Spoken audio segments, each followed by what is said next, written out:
Okay. Hey, good morning, everyone. My name is Ban Ten, last name spelled Tien, Executive Assistant Chief for the Houston Police Department. To my left, I have one of the Night Commanders, Lieutenant Izagari, and to my right, I have Sergeant Rossell, who is one of the supervisors in this area of responsibility. So what we have is a multiple shootings involving at least 5 victims. 2 are in critical, 3 are non-life-threatening injuries. And the incident occurred at approximately 4:30, 4:35 this morning at the 9200 block of Gulf Freeway. To put in perspective, it is in the southeast part of town and at a shopping strip at the northeast corner of College Street and Gulf Freeway. What we had is at approximately 4:37 p.m. this morning, while our officers out here were conducting a separate investigation nearby, was approached by a group of male and females running out of a bar, flagging them down, advised them of a shooting. As such, our officer immediately responds to the club right behind me at the 9200 block of Gulf Freeway. At the same time, a 911 call also dropped, which led to a code 1 as a shooting in progress at the same location.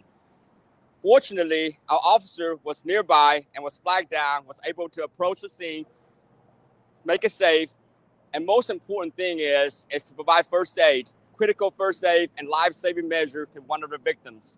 I truly believe, because of his action, this is why the victim is currently in stable condition.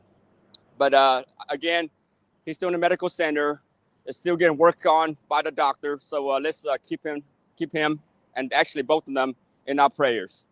So what we have is basically it stemmed from what a disturbance between two males. Two males is a suspect and a victim. The suspects actually confronted the male, the victim, and his friends in the parking lot and presented a gun. The victim was able to convince the suspect that, it's not necessary to use a firearm. If they want to settle the score, they do it the old ways, go to a fist fight, whatever that may be. So the suspect momentarily put away the firearm, and they believe at the time, at least according to witnesses, at the time, the scene was resolved. So the victim and his friends went into the bar, and subsequently, shortly thereafter, the suspect followed them in the bar and presented a gun again and discharged multiple times. As a result, 5 victims were shot. One of the victims, that was the initial victim, that was confronted by the suspect, and he is currently in the medical center right now in critical condition. As I mentioned, just a quick recap, there were 5 victims total. Fortunately, it appears all of them will survive. And again, this is a preliminary investigation. But here's the deal. The suspect is known by sight and sound by the victims. I will assure you we'll make this a priority, and we will get him in custody soon. Any questions? The other four innocent bystanders that were just patrons? So this is all preliminary, and this will be part of the investigation. Yes, it is believed that, they're either A, with the victims, or they are innocent bystander inside the club. You can only imagine, right? How, packed it was at the time when the incident occurred. But, our investigators from the Major Assault will respond to investigate and thoroughly investigate. And our crime scene unit will also respond to process the scene. Most importantly, our vice division will be out here to document the scene. It does appear that, alcohol is involved in this particular incident.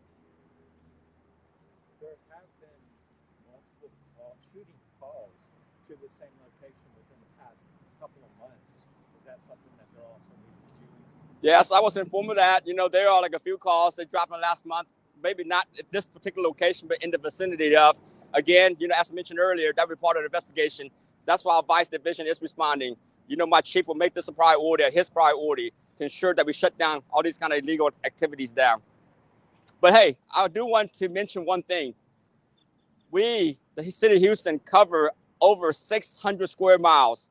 There are a lot of neighborhoods with those after hours, so-called after hours bar popped up, and sometimes most of them are not under our radar. So with that said, I encourage the public, when you see those kind of activities, please let us know. Please let us know so we can dedicate the resources as necessary to at least, mitigate some of those problems we have. Thank you, guys.